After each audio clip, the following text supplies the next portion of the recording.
అందరికీ నమస్కారం. ప్రేక్షకులందరికీ సంక్రాంతి శుభాకాంక్షలు. సంక్రాంతి వచ్చిందంటేనే అతి పెద్ద పండుగ.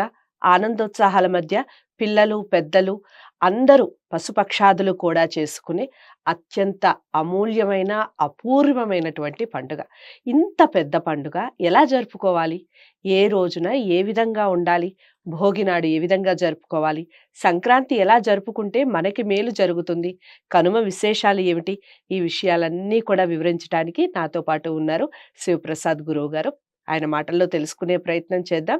ఎక్కడైనా డౌట్స్ ఉంటే ఖచ్చితంగా కామెంట్ బాక్స్‌లో తెలియచేయండి. మీరు ఈ పండగని ఏ విధంగా జరుపుకున్నారు? ఈ విషయాలన్నీ కూడా మాకు కామెంట్ బాక్స్‌లో తెలియచేయండి. నమస్కారం. ఆశీర్వచనం తల్లి. గురుగారు, ఈ సంక్రాంతి తర్వాత జరుపుకునే ఒక పెద్ద పండుగనే చెప్పొచ్చు రథసప్తమి. మనం కనుమ రోజున రథాన్ని తీసుకెళ్ళి కలిపేస్తూ ఉంటాం. పక్కన వాళ్ళ ముగ్గుతో కలుపుతూ ఉంటాం. మళ్ళీ వాళ్ళు ఇంకొకళ్ళ ముగ్గుతో అలా పక్కింటి వాళ్ళు అలా జరుగుతూ ఉంటుంది. రథసప్తమి నాడు కూడా రథం ముగ్గు వేస్తారు. మన ఇంట్లోకి ఆహ్వానిస్తున్నట్టుగా వేస్తారు. ఏమిటి దాని యొక్క విశిష్టత ఏమిటి? అసలు రథసప్తమి ఎలా జరుపుకోవాలి చెప్పండి? శ్రీ మహాగణాధిపతయే నమః. ఐం మహాసరస్వత్యే నమః. శ్రీ లలితాంబికాదేవియే నమః. రథసప్తమి పేరులోనే ఔన్నత్యం ఏమిటి అంటే, మామూలుగా సూర్యుడికి 7 కిరణాలు, సప్తాశ్వరధమారుఢం మనం చెప్తున్నాం. 7 గుర్రాలు మనం చెప్తున్నాం.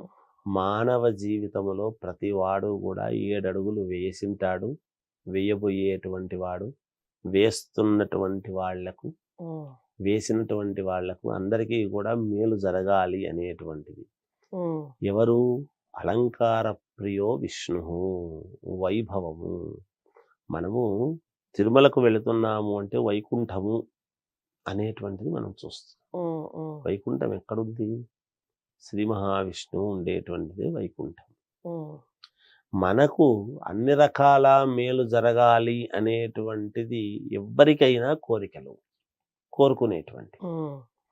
రథసప్తమి అనేటువంటిది వచ్చినప్పుడు ఏమిటి రథసప్తమి నాడు చేయవలసినటువంటి అని మనం అనుకుంటే, ఈ రథసప్తమి నాడు శ్రీ మహావిష్ణువుకు పరమ ప్రీతికరమైనటువంటి మేనల్లుడు జిల్లడాకులు పెట్టుకొని మనము నెత్తి మీద భుజాల మీద పెట్టుకొని మామూలుగా స్నానం చేయటం ఒక విధానము. అలాగే రథసప్తమి రోజు ఇంటి ముందు రథము ముగ్గు వేసి సూర్య భగవానుడికి మనము ఈ కొత్తగా వచ్చినటువంటి పంట, పండినటువంటి పంటతో మనము పొంగలి తయారు చేయటం. తీపి పొంగల్.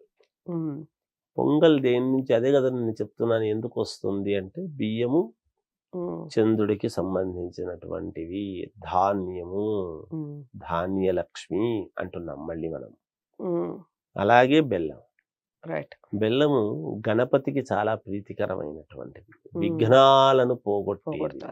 వాత పిత్త కఫం అనేటువంటిది లేకుండా ఆరోగ్యాన్ని బాగా ఇచ్చేటువంటి. మనం ఆరోగ్యం భాస్కరాది చేత్తని మనం చెప్పుకుంటున్నాము కదా. సూర్య భగవానుడి యొక్క అనుగ్రహం వల్లనే కదా ఆరోగ్యం అనేది. ఇదికే చక్కెర అనేటువంటిది లేకుండా ఇప్పుడు షుగర్ ఉండేటువంటి వాళ్ళు కూడా బెల్లంతో చేసినటువంటి పదార్థాలు తినవచ్చును అని ఎప్పుడైతే డాక్టర్లు చెబుతూ ఉన్నారో, కారణం ఏమిటి అనేది మనం మూలం గ్రహించాలి. ఇలా బెల్లముతోనూ ఆవు నెయ్యితోనూ మనము ఆ బియ్యము అన్ని చేసుకుని అక్కడ నివేదన అనేటువంటిది ఎప్పుడైతే సూర్య భగవానుడికి మనము నివేదన చేసి మనము మళ్ళీ తింటాము రథసప్తమి రోజున. అలా రథసప్తమి అనేటువంటిది ఇంటి ముందు రథము ముగ్గు వేసి, అంటే సూర్య భగవానుడు మన ఇంటి ముందుకు రావాలి అనేటువంటిది. సప్తమి అంటే మనం ఏమిటి? మనం ప్రదక్షిణలు కూడా చేస్తాం. ఆ చేసినటువంటి దానికి 7 ప్రదక్షిణలు చేస్తాం. అంటే మన అడుగులు 7 అడుగులు ఉన్నతమైనటువంటి దిశ వైపు అడుగులు వేయటానికి మేలు జరుగుతుంది. ఆ అడుగుని భగవంతుడు ఇస్తాడు, ఆరోగ్యాన్ని ఇస్తాడు అనేటువంటిది ఒకటి. ఇంట్లో పెళ్ళిళ్ళు కావాల్సినటువంటి వాళ్ళు, శుభకార్యాలు చేసుకోవాలనుకునేటువంటి వాళ్ళు కూడా ఆడపిల్లలు ఇలా దీనికి పక్కన ఉండి దోహదపడి సూర్యభగవానికి అనుగ్రహం చేసి ఇలా తిరిగితే మామూలుగా ఈ రథ సప్తమి అనేటువంటి దానికి కారణమే మూల కారణం అది.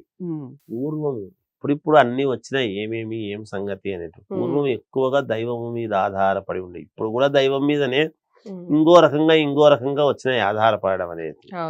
ఇలా చేసి అందరికీ నలుగురికి ఆ ప్రసాదము అనేటువంటిది పంచడంలో ఏముండింది అంటే, ఎప్పుడైతే ప్రసాదముగా మనము తిండిని పంచుతున్నామో, నలుగురికి కలగజేస్తున్నామో వాళ్లకు తృప్తి కలుగుతుంది. ఆ తృప్తి ద్వారా మేలు జరుగుతుంది.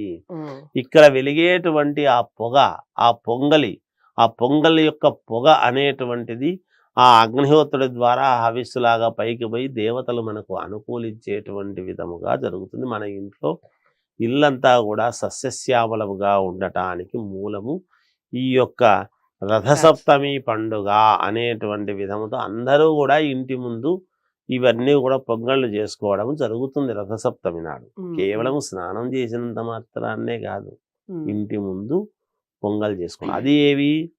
ఆవు పేడతో తయారైనటువంటి నుగ్గులతో చేసుకోవటము, పిడకలతో చెయ్యాలి అని ఉన్నది. కొత్త కుండ అవి తెచ్చుకొని చేస్తే పుణ్యప్రదం అని. చాలా చక్కగా వివరించారు గురువుగారు.